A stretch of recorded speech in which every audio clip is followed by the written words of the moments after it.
Hi, I'm Brant Menswar, and welcome to my show, Just a Moment. As a former world touring musician turned keynote speaker and author, I've experienced my share of life-altering moments that have both broken me and propelled me forward. How you leverage those moments or push through them will define your destiny. Each week on my show, I'll provide tools on how to maximize those moments, as well as interview some of the most successful entrepreneurs, entertainers, and athletes on how the power of a single moment changed their life. Join me to learn how to change what's possible for your life. It'll take just a moment. Today's guest is Sabba Quidwai, an entrepreneur, former Apple executive, educator, and current creator of Designing Schools, an organization leading the charge to make technology accessible in schools.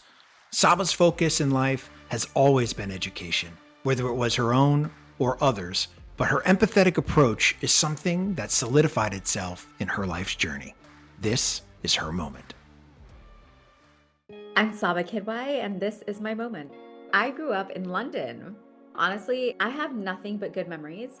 Academically, I really enjoyed where I was and I loved learning. I just remember going to school and being really happy and just enjoying kind of the space I was in.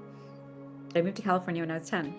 So my mom was a stay-at-home mom, and my dad, he's an entrepreneur, and he has dry cleaning businesses. He just opened a restaurant like 5 years ago. So that was his first step outside of dry cleaning. I have 3 younger sisters. We all definitely had our ups and downs, and you have your moments, but I credit our dad with this 100% because he always, from when we were young, really highlighted within each of us what was unique and would tell everybody, this is what's unique about this person. And so I feel like we really grew up not in a competitive state or anything, but wow, like I can go to this person for this, I can go to this person for this, I can go to that person for that. And I feel like when we all turned 18, age no longer became a number. So it's just incredible. It's like you've got 3 best friends, and so it's amazing. We had a joint family, so we lived with like our aunt and our grandma. And so I feel like when it came to helping, I didn't have to like babysit or do a lot of those kinds of things. It was always like a lot of family around. We each have a very different relationship with each other. So my second sister is 3.5 years younger than me. My third sister is 8 years younger than me. And then my last sister is 9 years younger than me.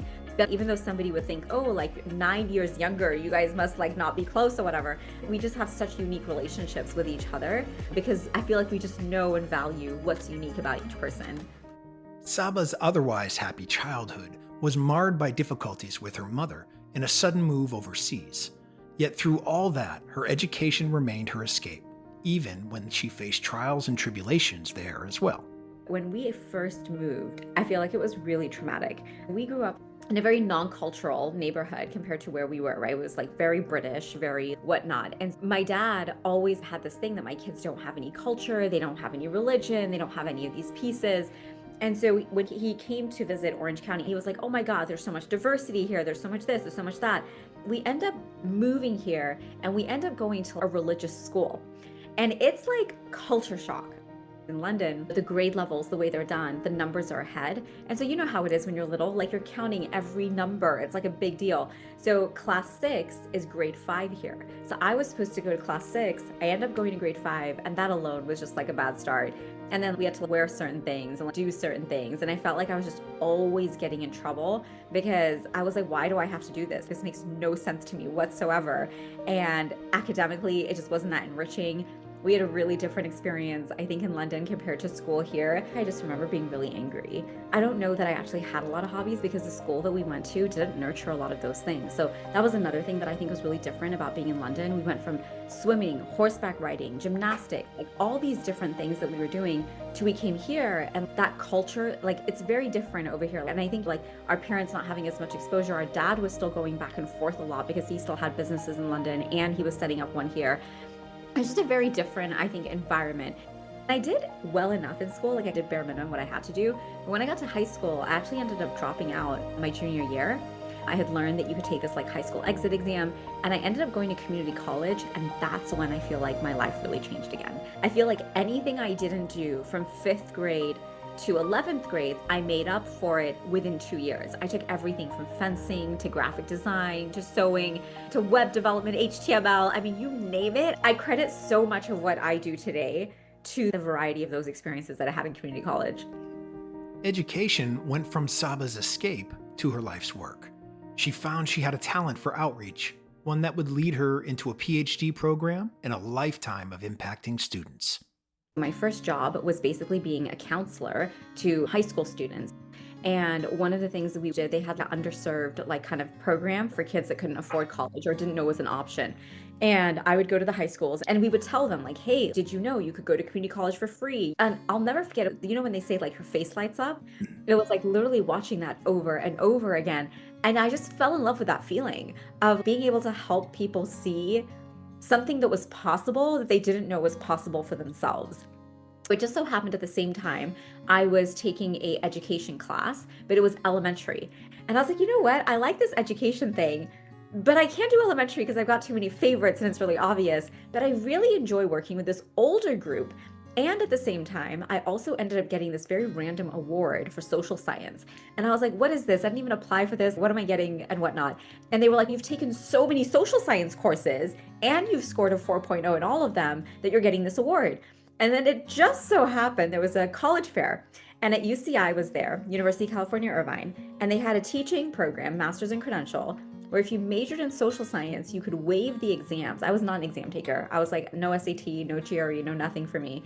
You could waive that exam by creating a portfolio and you could go teach high school. And I was like, done. I just got an award for that. And then that's how I ended up being an educator. And I went to UCI, transferred, did my bachelor's, master's credential, and then graduated in 2006. And a couple months later, 2007 was the recession. In the midst of turbulent economic times, Sabba still found success. As one opportunity closed, others opened. But just as she was finding stability in her work life, her home life saw a dramatic shift. I get my first job, I get my first layoff notice, and then I am just like all over the place. I'm like, what is going on? What's happening? I thought I did all the things I was supposed to do, school, grades, good job, good everything.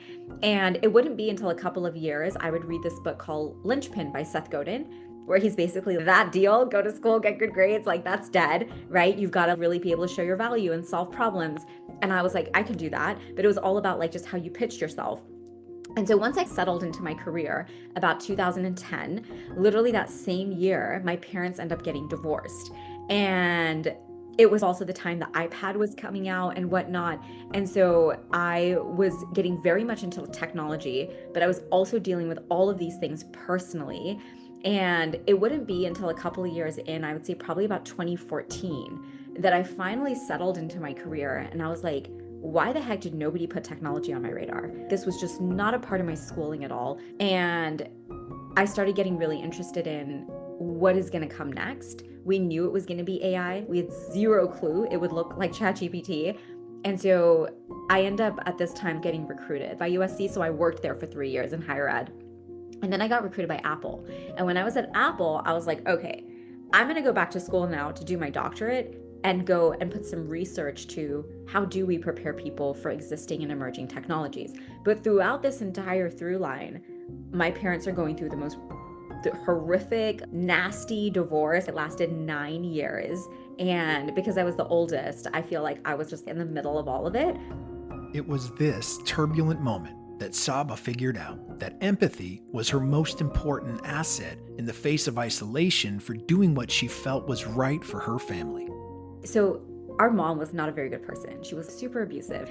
And remember I told you when we moved here, our dad wanted us to have more culture and more of those things. So we're South Asian. I'm half Indian, half Pakistani. Sure, they have culture. Sure, they have a lot of things and it's always nice to be part of that. But it also comes with a lot of baggage, a lot of expectations, that reputation and having to always put your best face forward and things like that. And I feel like we had grown up being taught that, oh, what happens at home stays at home. Like you don't tell your family problems to outside people and whatnot. And it sounds so crazy to be like, yeah, I had a really abusive mother, this really horrible home experience, but outside I looked really happy and like I had like great relationship with my sisters and other people. So I feel like nobody really knew what was going on. And so when all of a sudden it got announced, there was a part of us that was really relieved because we were like, finally we get to get away from her. And so all four of us, we're four sisters, remember, all went with our dad. And I'll never forget the backlash and hate that we got from the community. Things like, oh, like, I can't believe you're abandoning your mother. I appreciate what happened so much more now looking back, because I don't think I ever would have understood the depth of what it means to have empathy and how little of it we often have in our society had that moment not happened to me. Because for the longest time, I walked around saying, why are people so dumb? Nobody even asks us why. So, from the very first conversation I had with somebody when they found out our parents were getting divorced, we were staying with our dad, and the judgment that we got for doing so, because in that culture, like that Indian, Pakistani, that kind of culture, it's always the guy who's the evil oppressive person. So the idea that it would be the mother was just unfathomable for anybody at all. They couldn't even just process the idea. And losing so many of our friends, or seeing how these people that you've known for so many years can now all of a sudden just turn against you in that moment, really makes you question, like, what was the foundation of that friendship? What does friendship even mean? What does loyalty mean? What does trust mean? What does it mean to be there for people? And we were really lucky. Remember, I said we're three sisters, so it's like having three best friends, so you're okay there. But I feel like even though it dragged out, I very vividly remember that being such a turning point in how I was perceived. And so it was interesting because at the same time at work, I was entering this new space where career wise, I was entering more of like technology and education. And I had just created a Twitter account, and the name was Ask Miss Q. I feel like it was about 8 years after that happened that I was able to look back and be like, it was almost like me creating my own identity. That was Saba.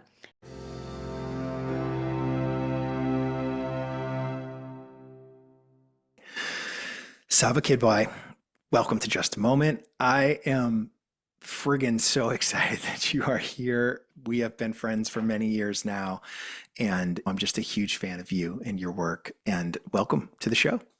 Thank you so much for having me.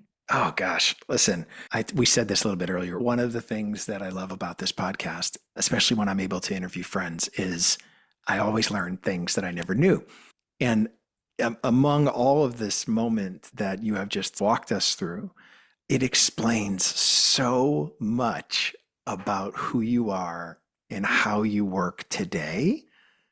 There's so much context for me now that I had no idea. Watching you attack technology with reckless abandon and trying to figure out the best ways possible for us to assimilate with these things and use them in the right ways for the right reasons after what you went through, it's almost like a rite of passage for you now to explore what you want to explore, the things that you find interesting. And is that sort of how it's been for you as an adult now? Yeah, it's really interesting to hear you phrase it like that. So I'll also say I've never really told this story before. Like I was telling you, usually when people ask me, like, oh, what's that moment? I always go to the work one, which was the recession. But now with AI and just I think thinking so much more about what does it mean to be human, and also how do we help people reconnect with the parts of them that make them really human? There's not a day that goes by where I don't ask myself, wow, who would Saba be today if she had not gone through that entire ordeal with her family? There were so many more layers to it. But it truly, had it not been for that, I don't think I would have gotten to that discovery phase of my life. I think I would have carried on cookie cutter like everybody else, just doing the things culturally that everybody else was doing. So I think breaking free of culture, even though in the moment felt like I was losing every friend, everything I had ever known. And it wasn't every friend, but honestly, I can just count on one hand the ones that were true and stayed by my side. Losing all of that felt like I was losing myself. And so having this other space where I was able to do some of those things that you were saying, I feel like really allowed me to like really see who is Saba. And I think that's something that I really wish for everybody, minus the pain. And that's something I think about a lot. Like, how do we help people achieve that and connect with those parts of themselves without having to go through some like catastrophic event to get there? I'm curious for you who grew up seeing a couple of different things that maybe the average person doesn't experience. So you have this cultural factor that weighs heavy on your upbringing and the scenarios that it's put you in front of as a young woman. At least in my lifetime, I've never experienced more division in our country than we have right now. I'm curious for you, especially now with how integrated you are with AI and what's happening. I'm curious as to someone who has faced adversity, faced the cultural factor, faced all those things. I would say there's more people facing that now than ever. What is your advice to those that are in that similar scenario? I think this one's really hard because I think without the right people around you, it's hard to take advantage of AI in this way. I think AI can really support people in thinking through a lot of these things. However, we see in the news every single day, it can be equally as detrimental. We do a lot of work with young people on how do you make decisions when using AI? How do you think about your agency to lead, not control in a controlling way, but to control your destiny, to lead these tools and to be aware of how they are influencing you, but also how you can influence the systems that you're into, whatever those systems might be. And so I think this concept of being able to have tools that support you in becoming more self-aware can be powerful. I work in the education space mostly, right? One of the things I would like to see is more adults lean into these conversations. This is what great coaches and mentors have done for centuries is help people see their strengths.